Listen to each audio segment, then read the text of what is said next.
The great hall of Axiom Prime stretched upward into darkness, its crystalline walls pulsing with soft blue light.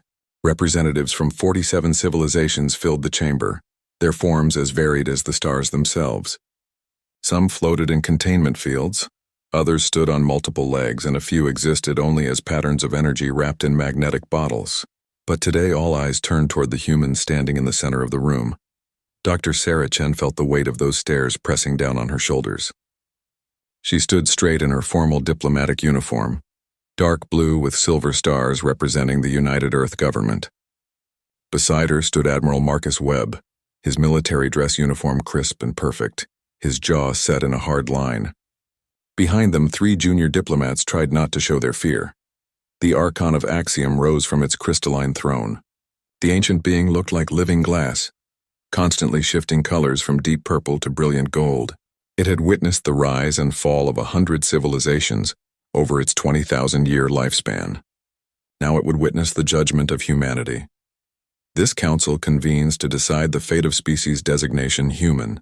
The Archon's voice echoed through translation devices, reaching every being present in their own language. They have been members of our galactic community for 200 standard years.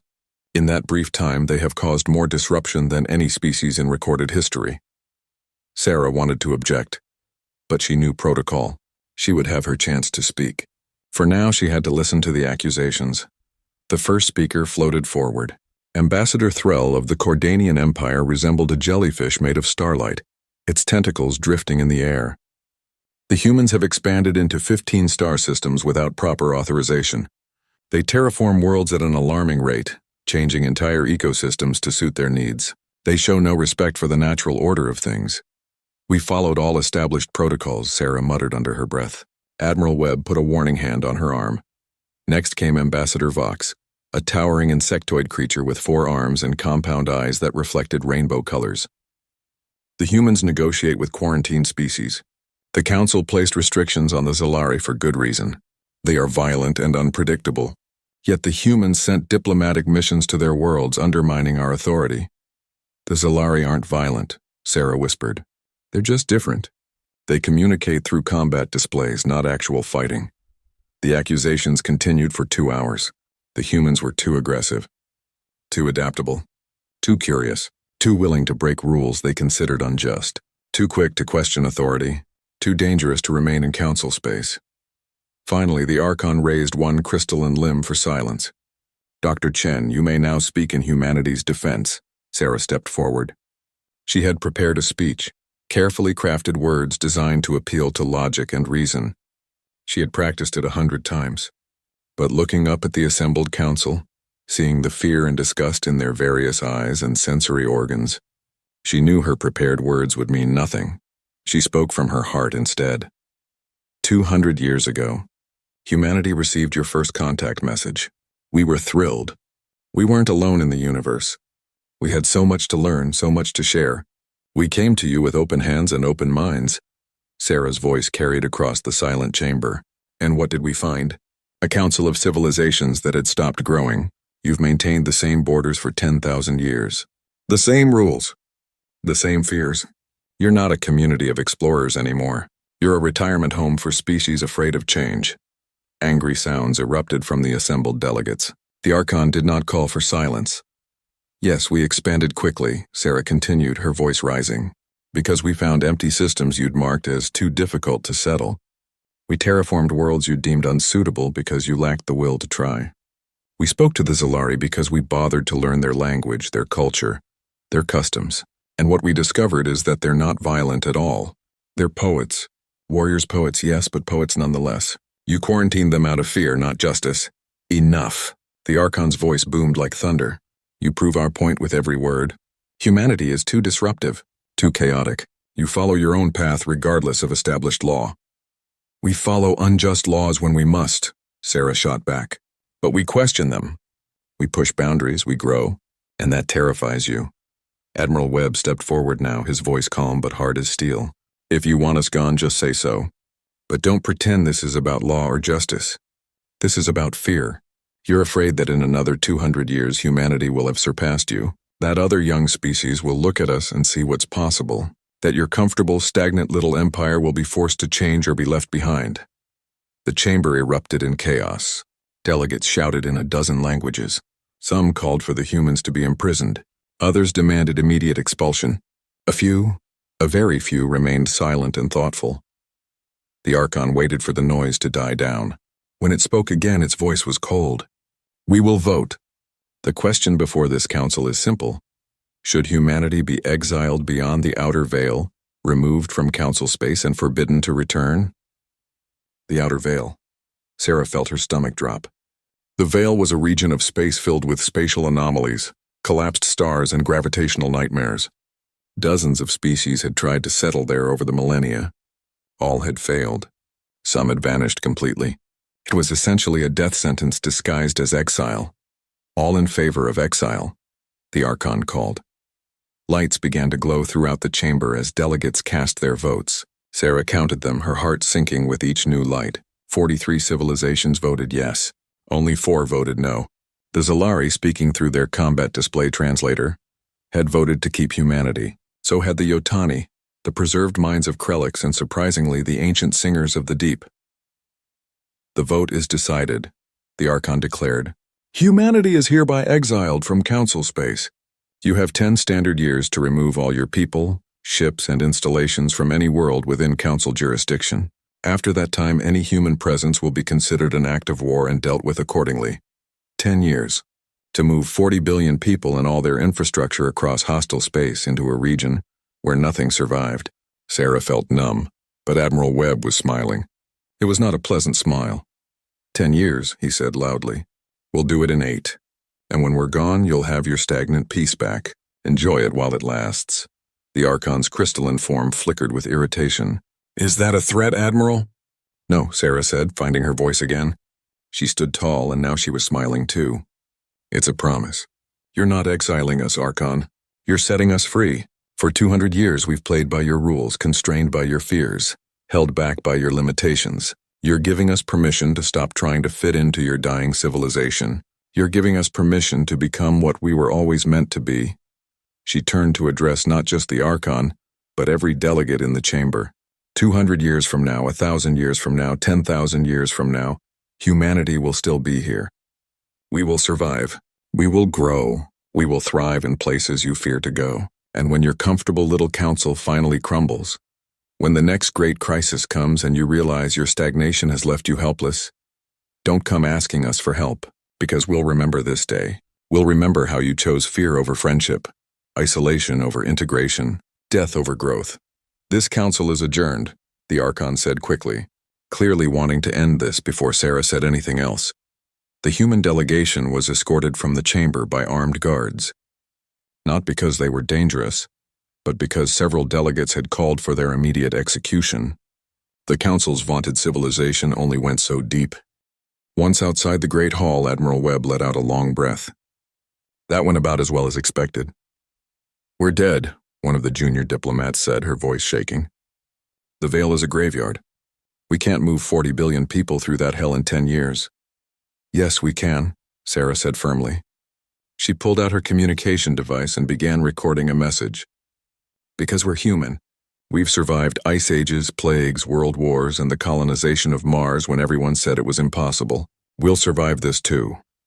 She sent the message to every human ship, station, and colony in council space. Within hours, it was broadcast across Earth itself, reaching every continent, every city, every person.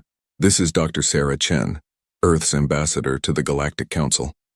Today, the Council voted to exile humanity from their space. They fear us. They fear our growth, our adaptability, our refusal to accept the word impossible. They've given us 10 years to leave. We'll do it in 8. We're going beyond the outer veil, to places they're afraid to explore. We're going to build something they can't imagine. And we're going to prove that humanity doesn't need their approval to reach the stars. The response was immediate and overwhelming. Across human space, people began preparing for the greatest migration in history. Ships were built. Resources were gathered. Scientists studied every scrap of data about the outer veil, looking for ways to survive its dangers. The other council species watched in amazement as humanity mobilized. Most civilizations would have spent years debating, forming committees, arguing about logistics. The humans simply started moving. Admiral Webb took command of the military coordination. He was a hard man, some said too hard, but he got things done. Within 6 months, he had organized the entire human fleet into a coherent migration force. Every civilian ship would be escorted by military vessels. Every convoy would carry enough supplies to establish self-sufficient colonies if they got separated. Sarah became the face of the Exodus, traveling from world to world, giving speeches, meeting with families who were leaving everything behind, assuring them that humanity would survive. In private, she wasn't always so sure. The data on the outer veil was terrifying. Spatial rifts that could tear ships apart, gravity wells that appeared without warning, radiation storms that could kill in seconds. And those were just the natural dangers. There were also things moving in the veil, things the Council had never been able to identify. But humanity had no choice. They would face the unknown or face extinction at the Council's hands. Given those options, the unknown was preferable. The first convoys departed in the second year of the Exodus. Sarah watched them go from Earth's orbital station, thousands of ships forming a river of light stretching into the darkness. Those ships carried 10 million people, heading into hell with nothing but hope and determination. She wondered how many would survive the journey. She wondered if any would. But she also knew that even if only a handful made it through, they would build something new. Something the Council could never destroy. Because that's what humans did. They survived. They adapted. They grew. The Archon of Axiom sent one final message to Sarah before the first convoy entered the veil. I take no pleasure in this, Dr. Chen. I genuinely hope your species survives. But I believe this is necessary. The Council must be protected. Sarah's response was brief. Protected from what, Archon? From change? From growth? From the future? You can't protect yourself from those things. You can only delay them. And while you hide behind your laws and your fears, we'll be out there becoming something greater than you can imagine. Thank you for forcing us to. She never received a reply. In the 8th year, the last human ships left Council space. 40 billion people had crossed into the outer veil. The casualties had been heavy. 3 million dead from accidents, spatial anomalies, and encounters with unknown threats. But 37 billion had made it through to establish preliminary colonies on the other side. Admiral Webb's final report to Earth was simple. We made it. Now the real work begins. Sarah Chen stood on the observation deck of the colony ship New Dawn, watching the outer veil swirl around them like a living thing. Somewhere ahead, beyond the dangers and the darkness, was humanity's future. Behind them, the Galactic Council returned to its comfortable stagnation, believing they had eliminated a threat. They had no idea what they'd actually done. They'd set humanity free. Fleetmaster Yuki Tanaka had been in space her entire life. Born on a colony ship during humanity's early expansion, she'd commanded everything from mining vessels to battle cruisers. But nothing had prepared her for this. 100,000 ships stretched out in formation around her flagship, the Endurance. Each ship carried thousands of lives. Each captain looked to her for guidance through the hell they were crossing. The outer veil lived up to its terrible reputation. The space around them twisted and writhed like something alive. Colors that shouldn't exist painted the darkness. Sensors screamed warnings constantly. Gravity fluctuated without warning, threatening to tear ships apart or crush them like tin cans. Another spatial rift opening, Sector 7, her navigation officer called out. Lieutenant Park's voice was steady despite 3 months of this nightmare. Convoy Delta 9 needs to adjust course. Send them the new trajectory, Yuki ordered. She'd lost count of how many course corrections they'd made, hundreds per day across the entire fleet. One mistake, one ship that zigged when it should have zagged, and thousands of people died. They'd lost 6 ships yesterday. 2 to a gravity well that appeared without warning. 3 to a radiation storm that overwhelmed their shields. 1 simply vanished, there one moment and gone the next, with 4,000 souls aboard. Yuki tried not to think about the casualties. If she let herself feel the weight of each death, she'd collapse. So she focused on the living, on getting as many through as possible. Fleetmaster, we have a priority transmission from the science vessel Discovery, her communications officer announced. Dr. Volkov says it's urgent. Yuki almost smiled. Chief Engineer Dmitry Volkov had sent 17 urgent messages in the past week alone. The man saw scientific opportunities everywhere, even in this death trap. But his enthusiasm had actually saved lives. His quick thinking with shield modifications had reduced radiation casualties by 40%. Put him through. Dmitry's bearded face appeared on the main screen. His eyes were wild with excitement. Fleetmaster, you need to see this. We've found something. Doctor, unless it's a safe route through this mess, I don't have time for— It's a mega structure, Dimitri interrupted. Bigger than anything in the database. Bigger than anything the Council has ever built. It's just sitting there at the edge of the Veil, and Fleetmaster, I think it's intact. Yuki felt her pulse quicken. How big? Preliminary scans suggest it's 3,000 kilometers across. It has docking facilities for thousands of ships. Maybe more. The power readings are off the charts, even after who knows how long it's been abandoned. 3,000 kilometers. That was larger than Earth's moon. A structure that size could house billions of people, could become the foundation for something permanent. Send me your coordinates, Yuki said. And Doctor, if you're wrong about this, I'll have you cleaning plasma conduits for the rest of the voyage. Dimitri grinned.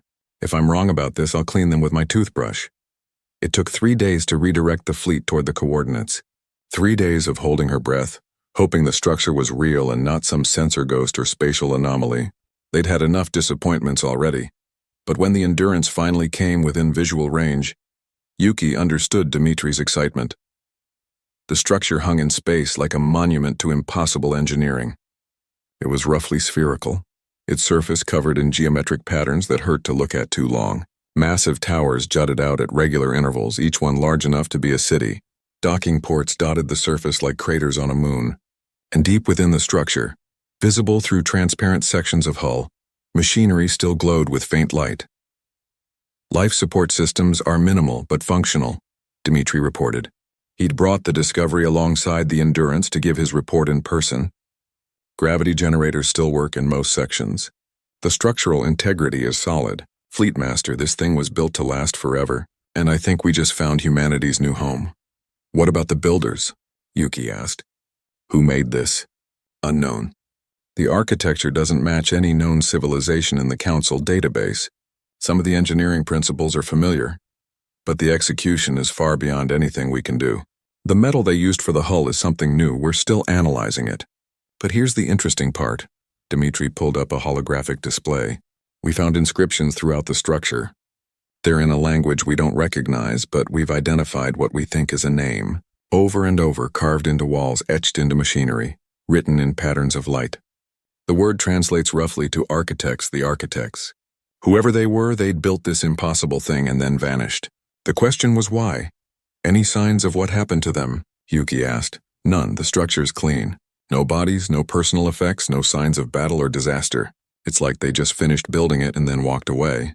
Or maybe they're not gone. Maybe they're sleeping somewhere deep inside, waiting to wake up. Yuki didn't love that possibility, but they were out of options. Begin evacuation procedures. Start with the most damaged ships and the injured. I want engineering teams studying every system they can access. Science teams on the inscriptions and technology. Military teams securing sections before civilians move in. And Dr. Volkov? Yes, Fleetmaster? Be careful. We don't know what's in there. The evacuation took 6 weeks. One by one, ships docked with the megastructure humanity had started calling the Threshold. Families moved into enormous chambers that could have held small cities. Engineers marveled at power systems that seemed to draw energy from nowhere. Scientists puzzled over computer systems that still functioned, despite countless centuries of abandonment. Yuki led the first exploration team into the structure's core. They traveled through corridors wide enough to fly ships through, past machinery that hummed with quiet power deeper into the heart of the Threshold. And at the very center, they found something that changed everything. It was a chamber, perfectly spherical, maybe a kilometer across, and floating in the exact center was a single crystal, black as space, radiating patterns of light that shifted and flowed like living thoughts. Dimitri scanned it from a safe distance. It's some kind of computer core, incredibly advanced. It's still active, still processing something. I think it might be an AI. Can we communicate with it? Yuki asked. I don't know. We'd need to. The crystal suddenly blazed with light. The patterns accelerated, forming shapes and symbols that hung in the air like holograms. And then a voice spoke. Not through their communication devices, but somehow directly into their minds. Identification. Humans. Status recognized. Access granted. Welcome, travelers. This facility has awaited your arrival. The exploration team froze. Weapons came up, though Yuki doubted bullets would do much against a crystal the size of a house. You were expecting us? Yuki asked carefully. Negative. The architects anticipated a civilization. Probability calculations suggested humans specifically. Architectural design optimized for bipedal species with similar requirements. This unit has monitored your approach. You flee persecution. You seek survival. This facility was constructed for such purpose. Dmitri lowered his scanner. The architects built this place as a refuge? Affirmative. The architects witnessed multiple cycles of galactic civilization. Observed pattern. Advanced civilizations stagnate. Fear change. Exile or eliminate disruptive elements. Those exiled elements become seeds of new growth. This facility serves as protection for such seeds. Yuki felt her mind reeling. How long ago did the architects build this? 17,342,816 standard years. Margin of error, plus or minus 50,000 years. 17 million years. This structure had been sitting here waiting, since before humans had even evolved. Where are the architects now? Yuki asked, unknown. The architects departed after construction completion. Left instructions for this unit. Maintain facility. Await appropriate inheritors. Grant access. That function is now fulfilled. So we can stay here? Dmitri asked, excitement creeping into his voice. We can use this place? Affirmative. All systems available. Database accessible. Technology transferable. Warning.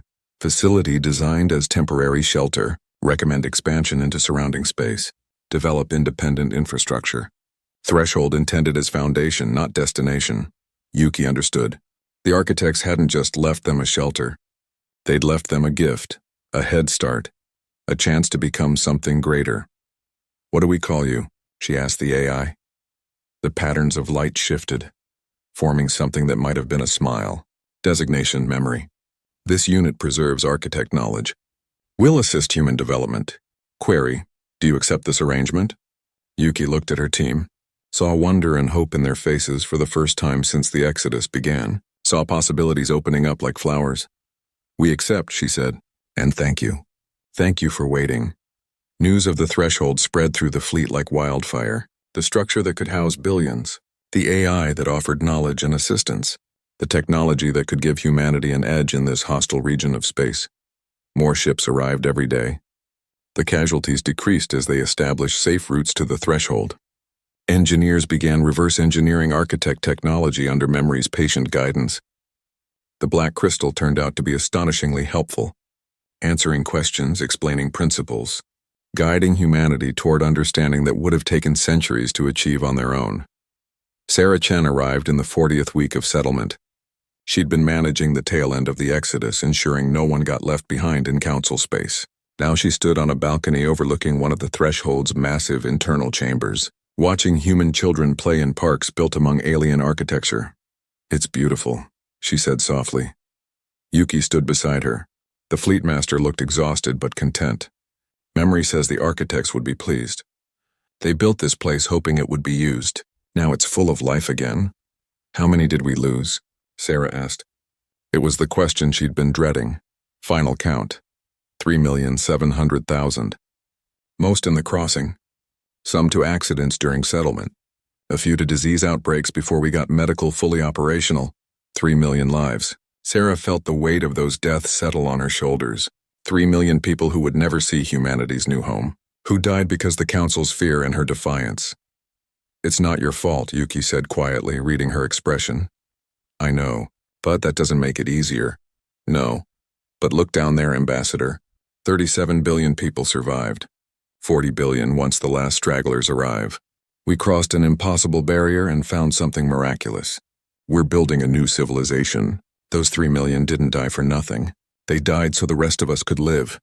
Sarah nodded, blinking back tears. Yuki was right. The dead were gone, but the living remained. And they had work to do. Over the next months, humanity transformed from refugees into colonizers. The threshold became the heart of a new empire they called the Covenant of Man. Survey ships explored the surrounding systems, finding dozens of worlds suitable for colonization. Architect technology allowed them to terraform these worlds at a rate that would have made the Council gasp in shock. But they didn't just expand. They learned. Memory proved to be an invaluable teacher, explaining principles of physics and engineering that human science had never discovered. The AI seemed to enjoy teaching, answering endless questions with patience. The architects believed knowledge should be shared, Memory explained one day. Hoarding information leads to stagnation. Sharing it leads to growth. This unit is designed to facilitate growth. With Memory's help, human engineers developed new materials, stronger hulls for ships, more efficient reactors, weapons and shields that operated on principles the Council had never imagined, and they made friends. Other species existed beyond the Veil, refugees and exiles like themselves. The Zilari had been here for centuries, building a small empire based on honor and combat. The Yotani, crystalline beings who communicated through light patterns, had fled Council space 500 years ago. The preserved minds of Krellick's uploaded consciousnesses running on quantum computers had been exiled for being unnatural. Sarah reached out to all of them, not as conquerors but as fellow survivors. She offered alliance, shared technology, mutual defense, and slowly, carefully, a new coalition formed. 7 species united not by Council law but by shared experience and mutual respect. They called it the Veil Alliance. Humanity led it, but every species had a voice. Every civilization contributed their unique strengths. The Zilari became the Alliance's warriors. The Yotani shared their mastery of energy manipulation. The preserved minds offered computing power that rivaled memory itself. Admiral Webb, now promoted to Grand Admiral, established a defense network around Alliance space. He'd never forgotten the Council's threat. Any human presence after 10 years would be considered an act of war. Well, humanity was no longer in Council space, but Webb didn't trust the Council to honor boundaries. They exiled us because they feared us, he said during a strategy meeting. When fear turns to jealousy and jealousy to hatred, they'll come looking for us. We need to be ready. So they prepared. Not for war, but for survival. The Threshold's defenses were activated, revealing weapon systems that made human military technology look like children's toys. Colonies were built with fortifications. Ships were designed for combat as well as exploration. In the 10th year after exile, exactly on schedule, a Council science vessel crossed into the Outer Veil. It was small, unarmed, flying a white flag of peaceful intent. But Webb wasn't taking chances. The science vessel was intercepted by a patrol of human ships and escorted to the Threshold. Its crew, a group of Yotani scientists, seemed shocked by what they found. They'd expected to find humans struggling to survive. Instead, they found a thriving civilization. Sarah met with the lead scientist in one of the Threshold's diplomatic chambers. The Yotani's light patterns flickered with confusion, and something that might have been embarrassment.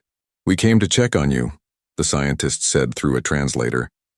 "The Council wanted to know if humanity survived." "As you can see, we did," Sarah replied. "Did the Council really think we'd all die? Some hoped you would. Others feared you would not. The Council is divided on what to do about humanity now. Some want to forget you exist. Others want to reintegrate you into Council space with strict controls. A few want to eliminate you as a threat." Sarah felt her blood run cold. "After exiling us, they want to hunt us down?" "Not all of them, but enough. Ambassador Chen, you should know that things have changed in Council space. New threats have emerged. Strange ships have been spotted at the galaxy's edge. Entire systems have gone silent. The Council faces dangers it doesn't understand. Some believe humanity's adaptability would be useful in facing these threats. Others believe you caused these problems somehow." "We've been here for 10 years, Sarah said incredulously. "How could we cause problems in Council space? Fear doesn't need logic. It needs scapegoats." The Yotani scientist's lights shifted to sad blue. "I voted against your exile. I wanted you to know that. And I'm not the only one. There are those on the Council who regret the decision, but regret changes nothing." "No," Sarah agreed. "It doesn't. But the future can still be written. Thank you for the warning. Please tell your Council that humanity has no interest in revenge. We're building our own civilization out here. If they leave us alone, we'll leave them alone. But if they come looking for war, they'll find we're not the refugees they exiled. We're something new now, something stronger." The science vessel departed the next day. Its report to the Council would cause decades of debate. But Sarah had meant what she said. Humanity had no desire for revenge. They had something better. They had freedom, allies, and a future without limits. Sarah stood with Yuki and Dmitri on the Threshold's observation deck, watching the science vessel disappear into the veil. "They'll be back," Yuki said quietly. "Maybe not today or tomorrow. But eventually they'll come. Let them, Sarah replied. We'll be ready. And more than that, we'll be something they can't destroy. We're done asking for permission. From now on, we forge our own path. Far below, in the heart of the threshold, memory processed these words and found them satisfactory. The architects had chosen well. Humanity would survive, would grow, would become guardians of knowledge and preservers of life. The future was unwritten, but for the first time since Exiled, it looked bright. 500 years had passed since humanity crossed into the outer veil. The refugees who had fled council persecution were long dead, but their descendants had built something magnificent. The covenant of man now stretched across 200 star systems, a thriving empire that would have seemed impossible to those first desperate exiles. Empress Mara Chen III stood at the window of her palace on Threshold Prime, the massive station that had once been the architect's megastructure. The structure had been expanded over centuries, now 10 times its original size, a city of gleaming metal and crystal that housed 2 billion people. Below her, ships came and went like fireflies, carrying goods and people across an empire that had learned not just to survive but to prosper. Mara was the great-great-granddaughter of Sarah Chen, the ambassador who had defied the Galactic Council. She'd inherited her ancestors' determination and her sharp mind. At 45 years old, she'd ruled the Covenant for 20 years, guiding humanity through wars, disasters, and the constant challenge of managing an empire that grew faster than anyone could have predicted. Your Majesty, Ambassador Krell is here, her aide announced. Mara smiled.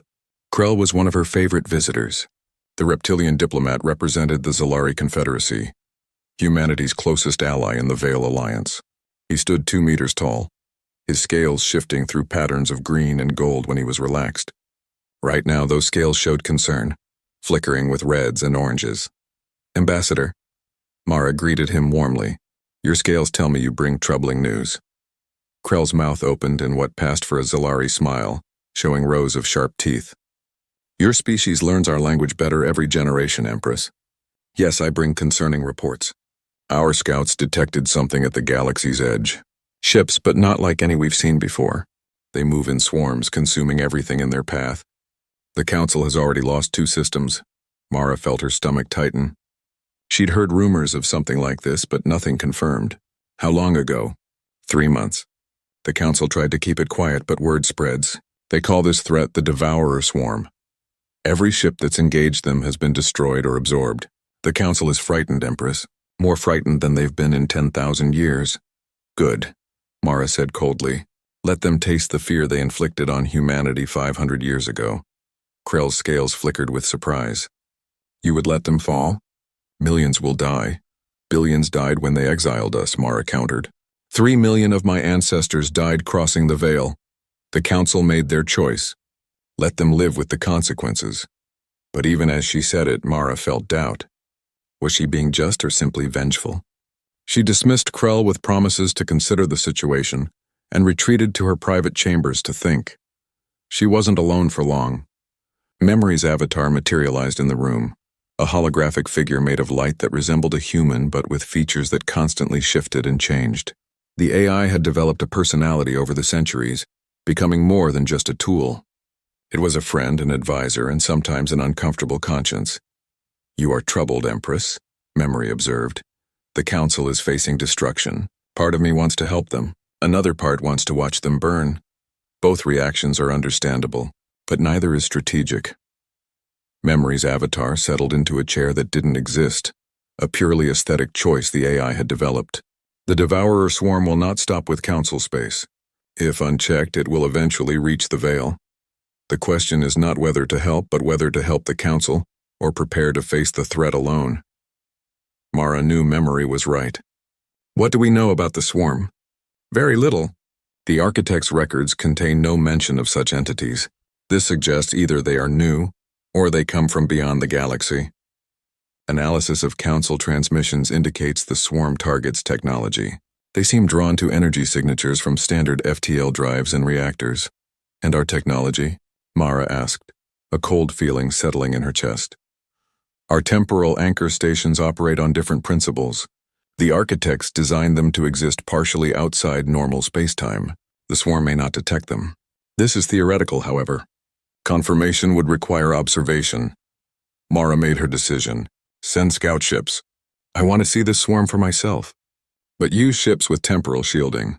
If memory's theory is correct, they should be invisible to the threat. The scout ships departed within days, equipped with the most advanced technology humanity had developed. Temporal anchor technology had been the breakthrough that transformed the Covenant from refugees into an empire. The technology created pockets of space that existed slightly out of phase with normal reality. Ships equipped with temporal anchors could travel faster, hit harder, and survive longer than anything the Council possessed. But the real achievement was the temporal anchor stations themselves. These massive structures, built in key systems throughout the Covenant, created zones of stabilized spacetime. Inside these zones, reality itself was reinforced. Fleets could assemble without worrying about the Veil's spatial anomalies. Colonies could thrive without fear of gravitational shifts or radiation storms. The technology had another benefit nobody had fully appreciated until now. If memory's theory was correct, temporal anchor technology was invisible to the Devourer swarm. The scouts returned 3 weeks later with footage that made Mara's blood run cold. The swarm was even worse than the report suggested. It wasn't a fleet of ships. It was a living cloud of machinery, billions of small craft working in perfect synchronization. They fell on Council ships like locusts, tearing them apart, absorbing the materials, growing larger with each conquest. But the most terrifying part was what happened to occupied worlds. The swarm didn't just attack military targets. It consumed everything, stripped planets down to bare rock, harvested every molecule of useful material, left only lifeless husks behind. The Council has lost 15 systems in 6 months, the lead scout reported. They estimate 37 species have gone extinct. The swarm is accelerating, growing faster as it consumes more. At current rates, Council space will be completely overrun in 50 years. 50 years, one human lifetime. An entire galactic civilization facing extinction. Mara called an emergency session of the Veil Alliance Council. All 7 member species sent representatives. The meeting was held on Threshold Prime, in a chamber designed to accommodate the vastly different physiologies of the Alliance members. The question before us is simple, Mara said, addressing the assembled diplomats. Do we help the Galactic Council? The response was immediate and divided. The Zalari wanted to help, their warrior culture demanding they face any threat to galactic life. The Yotani were uncertain, their light patterns flickering with indecision. The preserved minds calculated probabilities and found arguments for both action and inaction. Krell spoke for the Zalari. Empress, we understand your anger. But extinction is extinction. We cannot stand by and watch billions die no matter their past crimes. Can we even help them? Asked the Yotani representative. The swarm sounds unstoppable. Not unstoppable, Memory's avatar interjected. The AI had been granted observer status at Alliance meetings. Avoidable. Analysis suggests the swarm is drawn to standard technology. It hunts by detecting energy signatures. Our temporal anchor technology does not emit such signatures. In theory, the swarm cannot detect us. Theory, Mara emphasized. We don't know for certain, and if we're wrong, if we reveal ourselves to this threat, we could lead it straight to our people. So we do nothing? Krell's scales blazed with angry orange. We hide behind our shields while civilizations fall? We protect our own first, Mara replied. That's what leaders do. Ambassador, your people chose to join the Alliance. That means I'm responsible for your safety too. I won't risk Zalari lives any more than human ones. The debate raged for hours. In the end, Mara made the decision herself. That was her right as Empress and her burden as leader. We will help, she declared. But on our terms. We share the temporal anchor technology with any Council species willing to accept it. We help them build defenses that the swarm cannot detect. But we do not fight their war for them. We do not send our fleets into hopeless battles. We offer them survival, not salvation. What they do with that opportunity is their choice. It was a compromise that satisfied nobody completely but everyone partially. The mark of a good political decision, Sarah Chen used to say. A delegation was sent to Council space. Leading it was Marcus Webb IV, a descendant of the admiral who had helped guide the Exodus. Marcus carried his ancestors' tactical brilliance and his unwillingness to suffer fools. The Council received him in the same chamber where his ancestor had been exiled. The symbolism wasn't lost on anyone. The Archon of Axiom still sat on the crystalline throne, though centuries had passed. The ancient being looked diminished somehow, its colors less vibrant, its presence less commanding. Marcus Webb, the Archon said, "Your name is known to us. Your ancestors stood where you stand now and condemned this council. And you exiled my people to die," Marcus replied coolly. "But we didn't die. We thrived, and now you need our help." "We need nothing from you," snapped Ambassador Threll. The Cordanian had aged badly, its starlight dimmed. "We are managing the swarm threat." "Really?" Marcus pulled up a holographic display showing the swarm's advance. 37 extinct species, 15 systems lost, and the rate of loss is accelerating. "You're not managing anything. You're dying slowly. What do you want?" the Archon asked, cutting through the posturing. "Humanity would not come here without purpose." "Name your price." "No price," Marcus said, and saw surprise ripple through the assembled delegates. "We're offering you a gift. The same gift the architects gave us 500 years ago. A chance to survive." He explained temporal anchor technology, carefully leaving out the deepest secrets but sharing enough to save lives. He offered to help build anchor stations in council space, to teach their engineers the principles needed to hide from the swarm. "Why?" Ambassador Threll demanded. "Why help those who exiled you?" Marcus thought of his answer carefully. He could be cruel, could throw their past crimes in their faces. But he thought of Empress Mara's private words to him before he departed. "We help because we can," he said simply. "Because standing by while billions die would make us as bad as you feared we were. Because maybe, just maybe, this galaxy deserves a second chance. All of it, not just the parts we like." The council debated for 3 days. Some wanted to refuse out of pride. Others saw no choice but to accept. In the end, necessity won out over dignity. The Archon made the announcement personally. "We accept humanity's offer. We will work together to face this threat. One condition," Marcus added, "a formal apology. Not for us, we've moved beyond needing your approval, but for history. For the record. So that 1,000 years from now people know the truth." The Archon's colors shifted through patterns of shame and resignation. "Very well. The Galactic Council formally apologizes to humanity for the exile of 500 years ago. Our actions were motivated by fear and prejudice. We failed to see your potential. We failed to recognize that diversity strengthens rather than threatens civilization.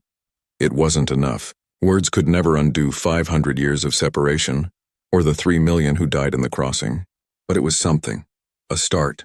Over the next decade, human engineers worked alongside council species to build temporal anchor stations throughout threatened space.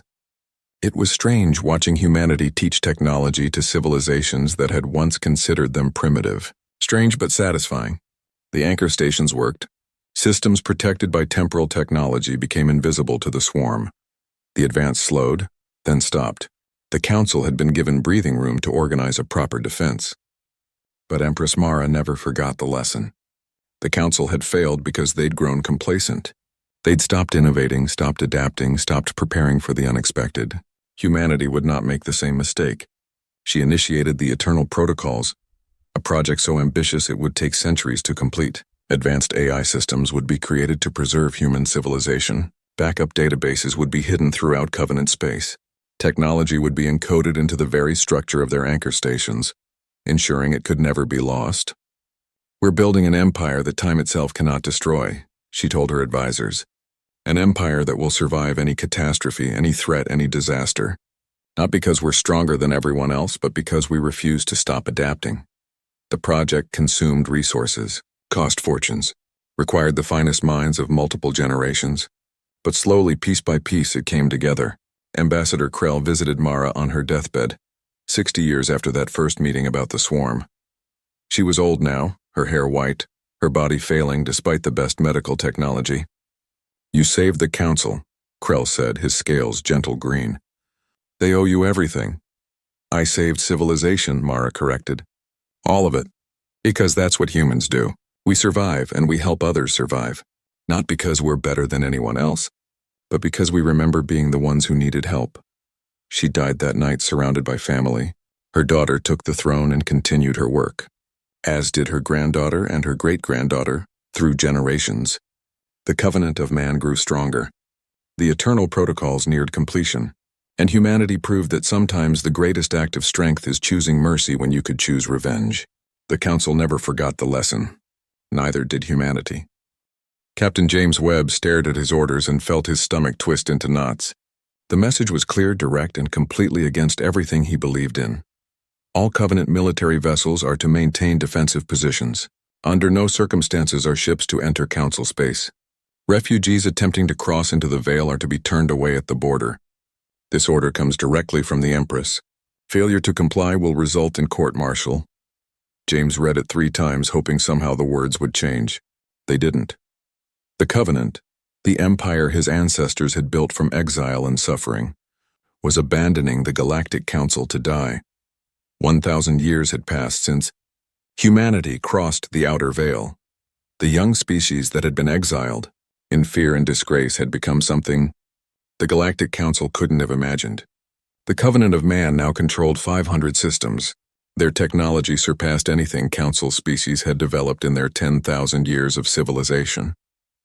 Their temporal anchor stations made entire regions of space impregnable to outside threats, and now they were using that strength to watch their former persecutors face extinction. The Devourer swarm had returned. The threat humanity had helped the Council fight off 1,000 years ago had merely retreated, gathering strength. Now it came back in force, a living tide of machinery that consumed everything in its path. The temporary reprieve was over. James stood on the bridge of the destroyer Defiance, watching sensor feeds from Council space. 37 Council species had already gone extinct. 15 more teetered on the edge. Billions dead. Trillions displaced. Entire civilizations wiped from existence. And the Covenant did nothing. Captain, we're receiving distress signals from the Cordanian homeworld, his communications officer reported. Lieutenant Sarah Park was young, barely 25, but she had the same haunted look everyone wore these days. They're begging for asylum. Their world will be overrun in 72 hours. Send the standard response, James ordered, hating himself. Asylum denied. They are to seek shelter in remaining Council space. Sir, there is no remaining Council space. The swarm has consumed 90% of their territory. There's nowhere for them to go. James closed his eyes. The Cordanians. He'd studied their culture at the Academy. They were artists, philosophers, beings who created beauty from starlight.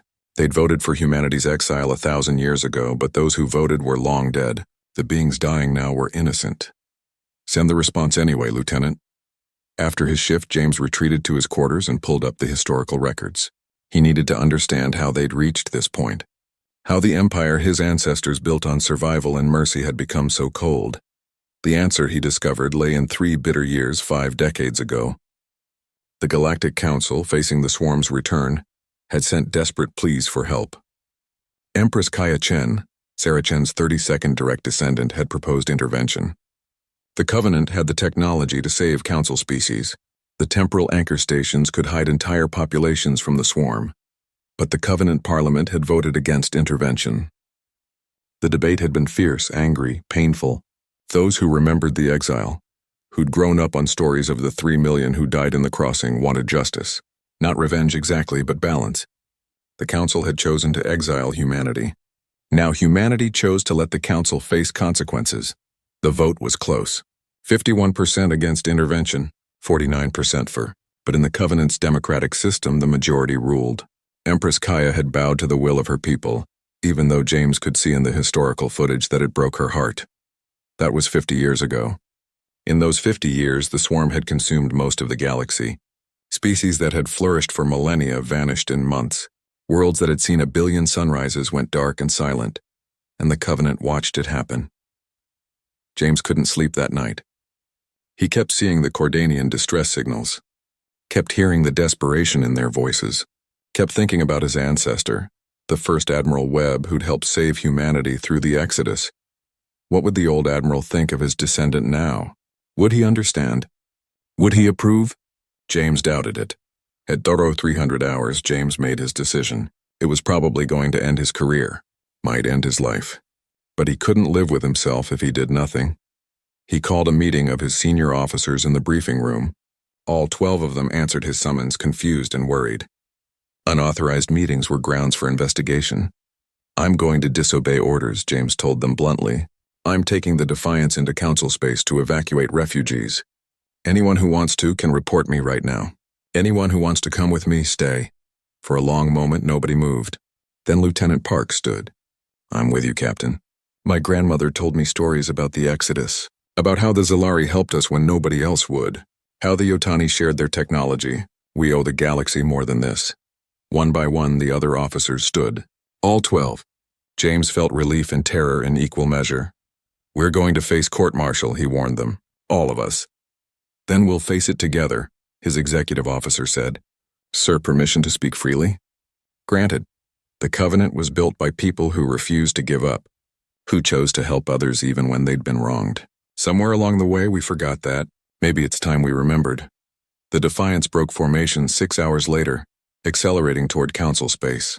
Within minutes, James received direct communication from Fleet Command. Admiral Chen herself appeared on his screen, her face thunderous. "Captain Webb, you are ordered to return to your position immediately. What you're doing is mutiny." "Yes, ma'am," James replied calmly. "It is.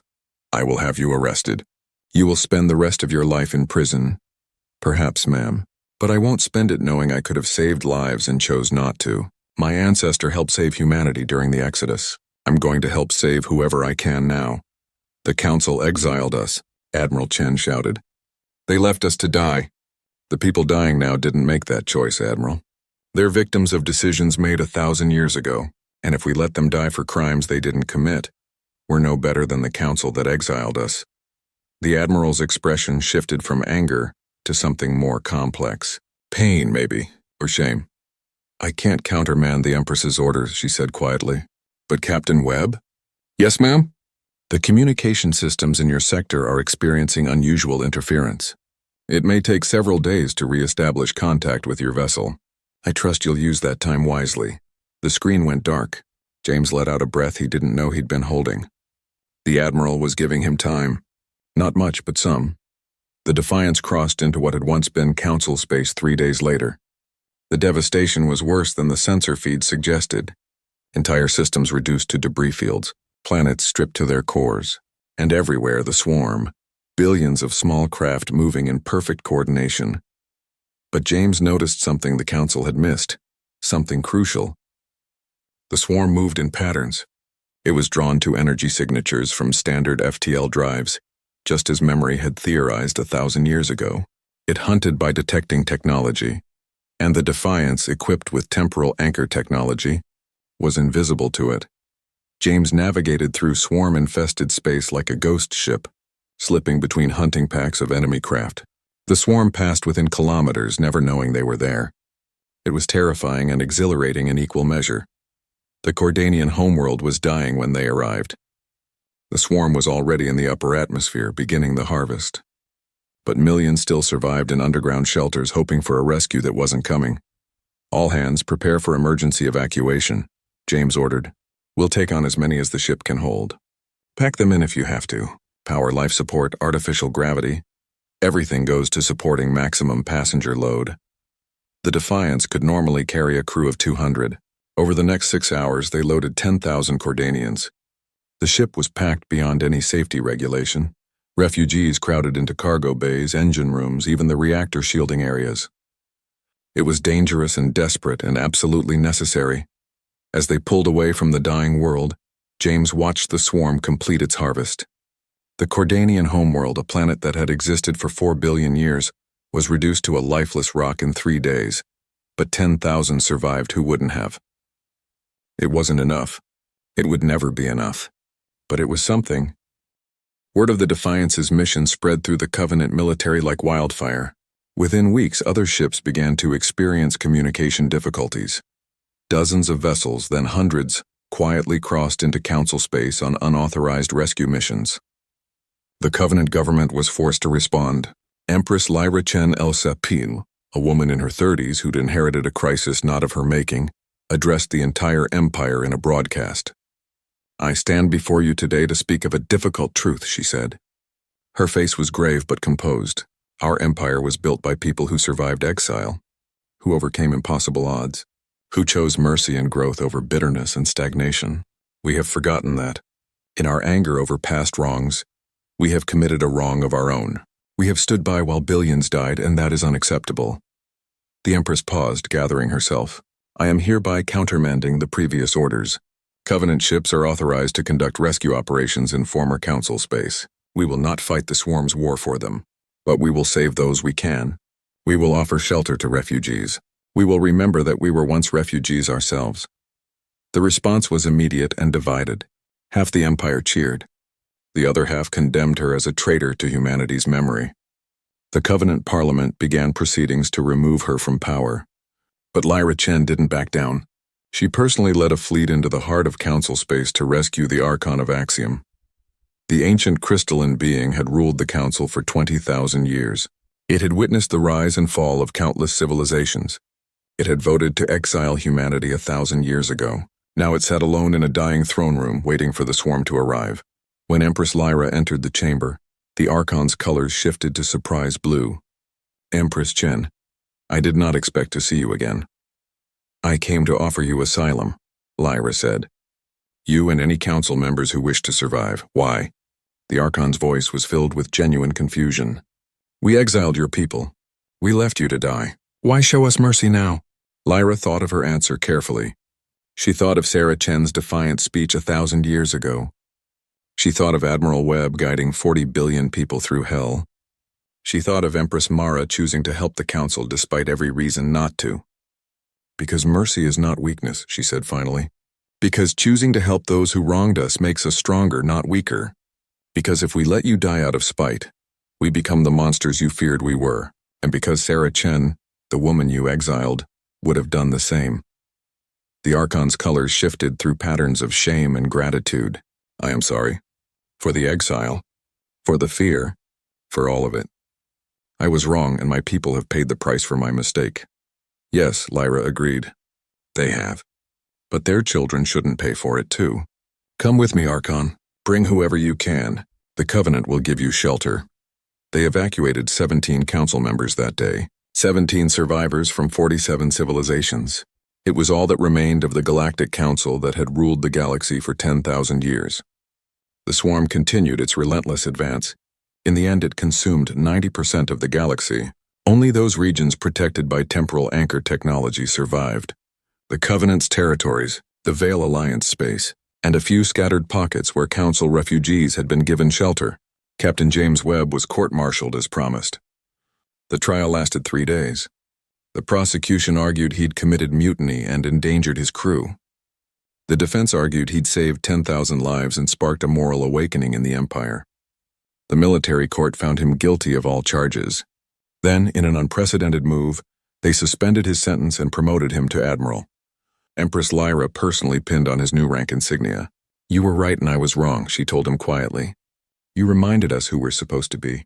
Thank you for that.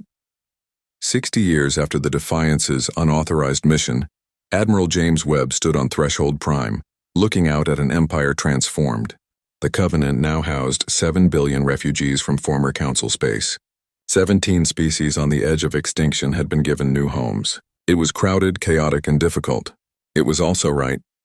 The Archon of Axiom, its crystalline form dimmed with age but still beautiful, approached him on the observation deck. Admiral Webb, the ancient being greeted him. I wanted to thank you. For everything. I didn't do it for thanks, James replied. I did it because it was right. I know. That's what makes it meaningful. The Archon's colors shifted to contemplative silver. Your ancestor, the first Admiral Webb, told my predecessor that humanity would remember our exile. That when we faced our own crisis, you would remember how we abandoned you. He was right, but he couldn't predict that you would choose mercy anyway. My ancestor was angry, James said. Rightfully so. But anger isn't the same as justice. Justice would be standing by while you died. Mercy is choosing to be better than that. The Archon glowed softly. 20,000 years I've lived. I've seen countless civilizations rise and fall, but I've never seen one grow stronger by choosing mercy over vengeance. Humanity is special, Admiral, not because you're more advanced or more powerful, but because you refuse to let bitterness define you. James looked out at the stars, at the empire his ancestors had built from exile and suffering, at the refugees who now called it home, at the future still being written. We're not special, he said. We're just human, and being human means choosing to be better than our worst moments, even when it's hard. Especially when it's hard. The swarm still lurked out there in the darkness, consuming the galaxy. But in the veil, protected by temporal anchor technology and guided by the principles of those first desperate exiles, civilization endured. Not because humanity was stronger than everyone else, but because they remembered what it meant to need help, and chose to give it, even to those who'd once refused to give it to them. That was the true strength of the Covenant. Not its weapons or its technology or its vast territories, but its willingness to choose mercy when vengeance would have been easier. And that strength would carry them through whatever came next. 10,000 years had passed since humanity's exile. The Galactic Council was a memory preserved only in historical archives. The Devourer swarm had consumed 99% of the galaxy, leaving only scattered islands of survival in an ocean of destruction. And in the outer veil, protected by technology that bent the rules of reality itself, the Covenant of Man endured. Empress Lyra Chen Lysenvane stood in the Chamber of Memory, deep within Threshold Prime. The megastructure had been expanded and rebuilt so many times that little of the original architect design remained visible. But here, in this sacred chamber, the original crystal still floated. Memory, the ancient AI left behind by the architects, still pulsed with patterns of light. Lyra was young for an empress, only 37, but she carried the weight of 10,000 years of history on her shoulders. She was the 67th empress to bear the Chen name, a direct descendant of Sarah Chen who'd stood before the council and declared that exile would set humanity free. Looking at her reflection in the chamber's crystalline walls, Lyra sometimes wondered if she resembled her famous ancestor. She hoped so. Memory, she said quietly, show me the galaxy as it is now. The AI's avatar materialized, its features shifting through faces of all the species that had lived within the threshold over the millennia. Humans, Zolari, Yotani, Cordanian, and dozens more. It had developed not just personality but compassion over the ages. Are you certain, Empress? The truth is difficult. Show me. A holographic display filled the chamber, showing the galaxy in real time. Where billions of stars should have shone, there was mostly darkness. The swarm had consumed entire spiral arms, reducing civilizations to raw materials. Only the regions protected by temporal anchor technology remained. Tiny points of light in an endless night. The Covenant controlled the outer veil, of course. That territory had expanded over millennia to encompass 3,000 systems. The temporal anchor stations, now called eternal gates, created zones where the swarm simply couldn't detect life. Inside those zones, civilization flourished. Outside them, everything died. How many survived? Lyra asked, though she knew the answer would hurt. 17 species maintain viable populations. 12 exist only in small numbers. Refugees dependent on Covenant support. 5 have populations sufficient for long-term genetic viability. Approximately 200 billion sentient beings remain alive in the galaxy. 10,000 years ago, that number was 12 trillion. 12 trillion reduced to 200 billion. An extinction event that made every historical catastrophe seem insignificant by comparison. And the swarm? Lyra asked. It continues to expand. Current projections suggest it will consume the entire galactic disk within 3,000 years. After that, it will likely move to neighboring galaxies. Lyra closed her eyes. 3,000 years sounded like a long time, but the Covenant had already survived 10,000. To her descendants, 3,000 years would arrive in an eye blink. How long until it reaches the veil? Unknown. The swarm has never breached temporal anchor defenses. The eternal gates make our space invisible to its sensors. It may never reach us, or it may adapt. The architects programmed me to calculate probabilities, not certainties. That was the question that haunted Lyra.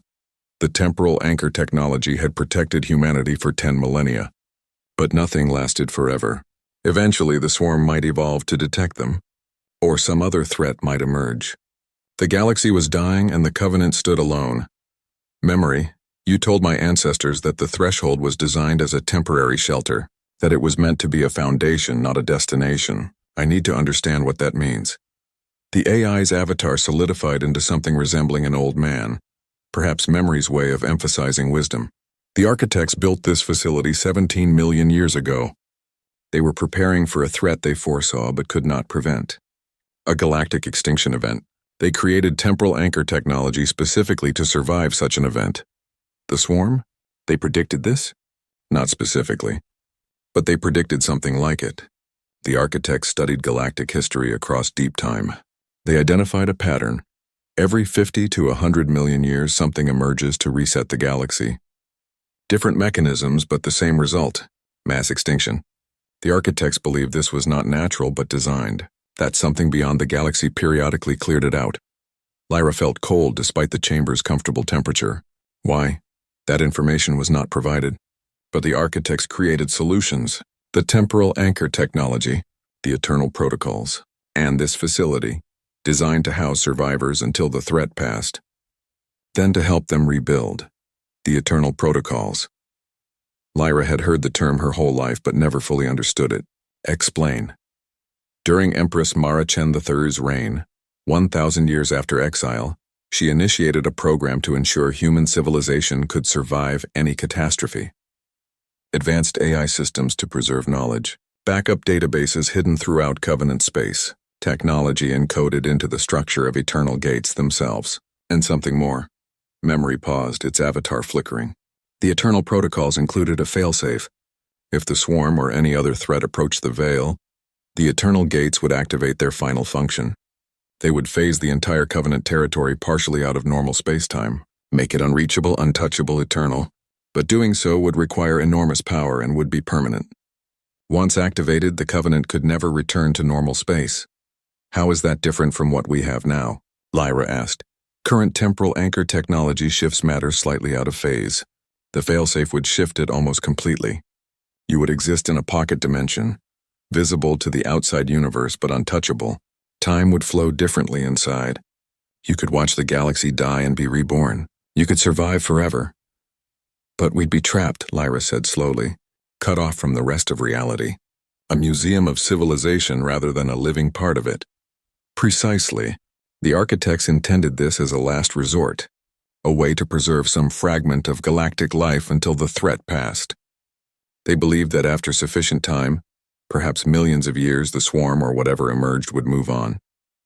Then the survivors could reclaim the galaxy. Lyra walked to the observation window, looking out at Threshold Prime's vast expanse. 2 billion people lived here, countless more across Covenant space, all of them trusting her to keep them safe.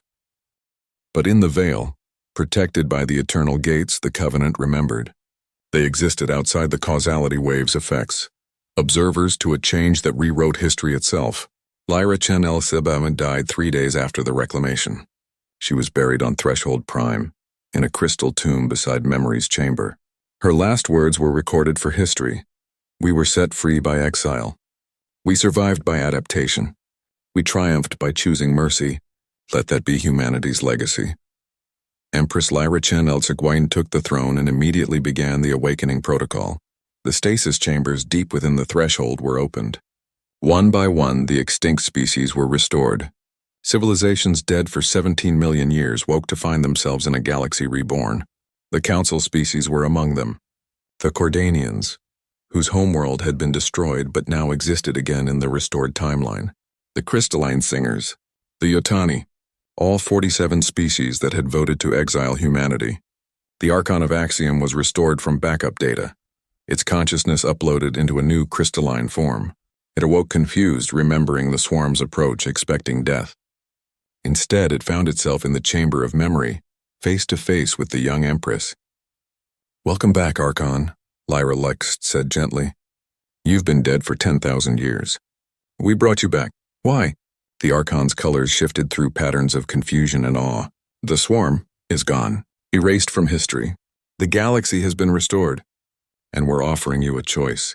You can return to council space, to your people, and live as if none of this ever happened. Or you can stay here, learn what humanity has become, and help us build something new. The Archon took days to decide. During that time, it walked through Threshold Prime, seeing what humanity had built. It met with the other restored species, heard their stories of survival and extinction. It learned about the Covenant, the Veil Alliance, the choice to fight rather than hide. And it learned about the descendants of Sarah Chen, the woman it had exiled 10,000 years ago. How each generation had chosen mercy over vengeance, growth over stagnation, hope over despair. Finally, the Archon returned to the chamber of memory and made its choice. I will stay, it said, not because I fear returning to my people, but because I want to learn from yours. 20,000 years I ruled the council. In all that time we achieved stability but not growth. Safety but not progress. We were so afraid of chaos that we strangled ourselves with order. The Archon's colors shifted to humble blue. Humanity was exiled because we feared your potential. We were right to fear it, but wrong to exile you. You had the potential to show us that change is not death, that growth is not chaos, that mercy is not weakness. I want to help build the new galactic order, one based on the principles humanity exemplified. If you'll have me, we'll have you, Lyra Luxewin said. Not as a ruler, not as someone above us, but as an equal, as a friend. That's what the new galaxy will be built on. Equals working together. No more council that dictates to lesser species. No more exile for those who dare to be different. Just civilizations growing together, learning from each other, becoming better. The restoration took a century. One by one, the extinct species were reintegrated into the galaxy. Some returned to their restored homeworlds. Others chose to remain in the Covenant, having grown to love life in the Veil. All were offered the same choice: join the new galactic community or pursue their own path. No coercion, no demands, just opportunity. The Galactic Council reconvened 500 years after the reclamation. All 47 original species sent representatives, but the meeting wasn't held on Axiom Prime. It was held on Threshold Prime, in a chamber designed to accommodate all forms of life equally. And presiding over the meeting wasn't an emperor or an archon. It was a committee composed of 17 species, with humans holding no more authority than anyone else. Sarah Chen's descendant had a seat, but so did the archon. So did a Zalari warrior poet, a Yotani light singer, and representatives from species that had been enemies in the old galaxy. The first resolution passed by the new council was simple: formal recognition that the exile of humanity 10,000 years ago was a crime against civilization itself. A monument would be built on Earth, honoring the 3 million who died in the crossing. And in that monument's base, a copy of Sarah Chen's final speech would be preserved in chronosteel, the architect's material that existed outside normal time. You're not exiling us. You're setting us free. Those words became the founding principle of the new galactic civilization: freedom to grow, freedom to change, freedom to be different without fear of exile or extinction. 100,000 years after humanity's exile, the galaxy thrived like never before. New species emerged and were welcomed. Old species explored territories they'd never dared venture into. Technology advanced beyond anything the old council could have imagined. And at the center of it all, the covenant of man remained, not as rulers but as guardians, keepers of the eternal gates, preservers of knowledge, helpers to those who needed it. Proof that strength lay not in domination but in compassion. A historian discovered Sarah Chen's original speech, preserved in the chronosteel monument. She was a young woman, barely 20, working on her doctoral thesis about the exile.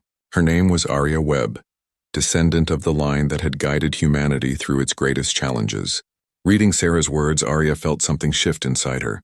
She understood, perhaps for the first time, what her ancestors had built. They hadn't created an empire through conquest. They'd created it through survival, adaptation, and the stubborn refusal to let bitterness define them. Arya went to Threshold Prime and requested an audience with memory. The ancient AI still existed, still guided and taught.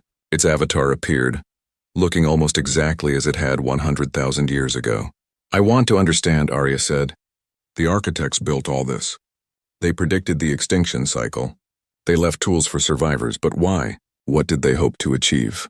Memory's patterns shifted thoughtfully. The architects believed that consciousness was too precious to lose.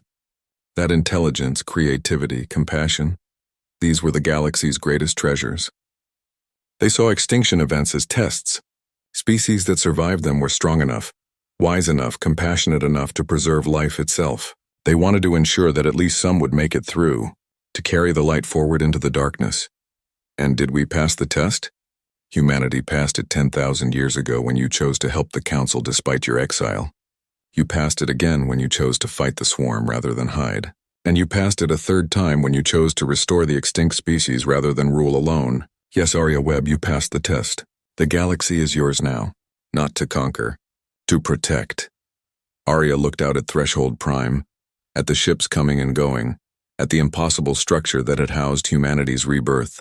She thought of Sarah Chen standing before the Council, defiant and proud. She thought of Admiral Webb guiding refugees through hell. She thought of Empress Lyra firing a weapon that rewrote history itself. And she understood. The Empire wasn't built on weapons or walls. It was built on choices. The choice to help rather than hurt, to build rather than destroy, to remember suffering but not be defined by it. That was humanity's true strength. That was what time itself couldn't destroy. Somewhere in the chamber of memory, carved into crystal walls that would outlast stars themselves, Sarah Chen's words glowed with eternal light. You're not exiling us. You're setting us free. And humanity had taken that freedom and used it to save the galaxy, not through domination, through compassion, forever. The swarm is approaching, memory said quietly. The eternal gates have detected scout elements testing the boundaries of our space. They have not breached our defenses yet, but they are learning, in my estimation. We have perhaps 100 years before the swarm adapts sufficiently to detect us. At that point, you must activate the eternal protocols or face extinction. 100 years, 4 or 5 human lifetimes. It sounded like plenty of time, but Lyra knew how quickly decades could pass. How easily complacency could set in.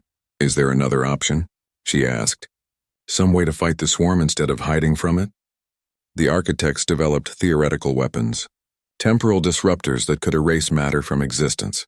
Causality bombs that could unmake the swarm retroactively. But such weapons were never deployed. The architects feared they would damage the fabric of reality itself. More than the swarm already has? The swarm consumes matter and energy. Temporal weapons could destroy space-time itself. The architects deemed the risk unacceptable. Lyra made her decision. Start Project Reclamation. Gather our best scientists and engineers. I want those theoretical weapons built and tested.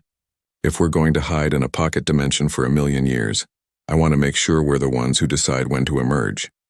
Empress, the danger is irrelevant. The architects might have been willing to surrender the galaxy and wait out the threat. I'm not. If we have weapons that can fight the swarm, we're going to use them. Project Reclamation consumed the next 50 years of Lyra's reign. Scientists worked frantically to turn architect theories into functional weapons. Engineers built test facilities deep in uninhabited systems.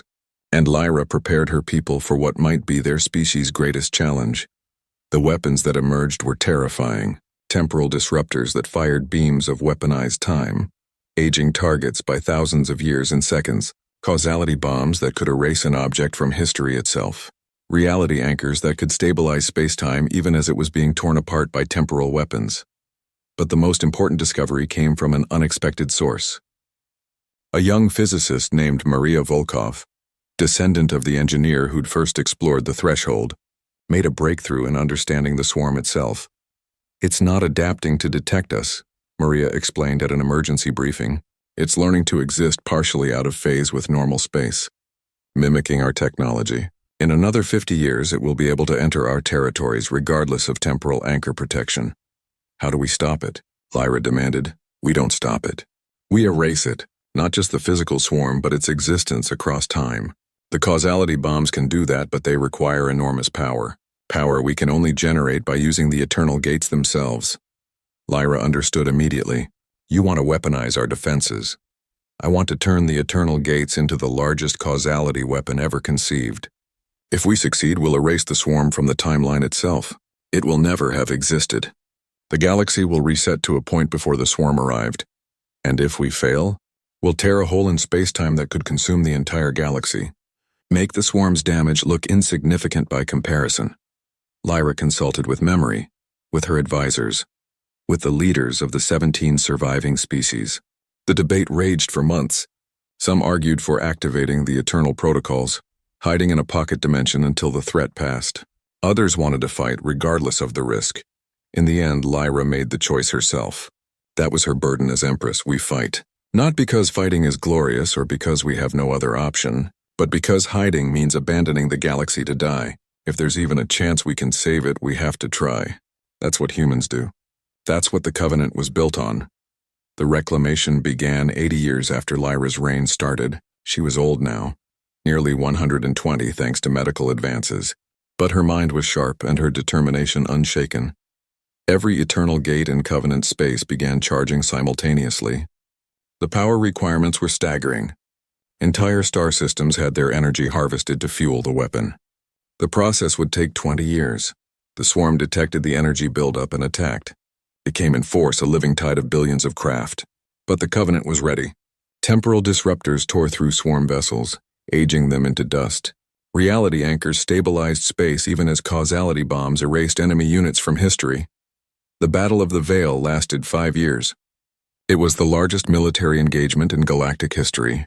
The Covenant fielded fleets numbering in the millions. The swarm countered with billions. Space itself became a battlefield where the rules of physics bent and broke.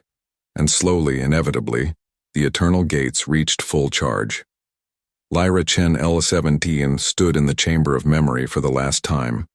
She was dying, her body finally giving out after a century and a half of life. But she would see this through. "Memory," she said. "Is the weapon ready?" "Yes, Empress. All Eternal Gates are synchronized. The causality wave will propagate across the galaxy at faster than light speeds. The swarm will be erased from history. But Empress, there is something you should know. Tell me. The weapon will work. But it will also discover something the architects left behind, something they hid within the threshold's deepest levels. Stasis chambers containing genetic samples and uploaded consciousnesses from the last galactic extinction. Survivors from the previous cycle 17 million years ago. Lyra's breath caught. The Council species. The ones who went extinct. They're here? Not just them. Hundreds of species, thousands. Every intelligent race that survived to the threshold during the previous cycle. The architects preserved them, hoping someone would eventually find them and restore them. Why didn't you tell us this before? The architects programmed me with restrictions. I could only reveal this information once the Eternal Protocols were activated, or the reclamation weapon was ready. They wanted to ensure whoever found the survivors was strong enough, compassionate enough to use the knowledge wisely. Lyra closed her eyes, thinking of the 17 species currently surviving. Thinking of the thousands of extinct civilizations, thinking of the council that had exiled humanity, now reduced to a handful of refugees. "After we fire the weapon," she said slowly, "after we erase the swarm from history, we wake them up, all of them. We restore the extinct species. We give them a second chance. Even the council," Memory asked gently. "Even those who exiled humanity? Especially them. Because our strength isn't in our weapons or our technology. It's in our ability to choose mercy, to remember that we were once refugees too, to build something better than what came before." Lyra initiated the final sequence personally. Her hand, withered with age but steady, pressed the command interface. The Eternal Gates fired. Energy beyond measurement poured through space-time. A wave of weaponized causality rippled across the galaxy at impossible speeds. Wherever it touched the swarm, the machine simply ceased to exist, not destroyed, erased, retroactively removed from history itself. The process took seconds but felt like eternity. Reality groaned under the strain. Space warped. Time stuttered. And then it was over. The swarm was gone, had never existed. The galaxy reset to a point 500 years before the swarm's first arrival. Worlds that had been consumed were restored. Species that had gone extinct were suddenly alive again. 12 trillion souls that had died were given back their lives.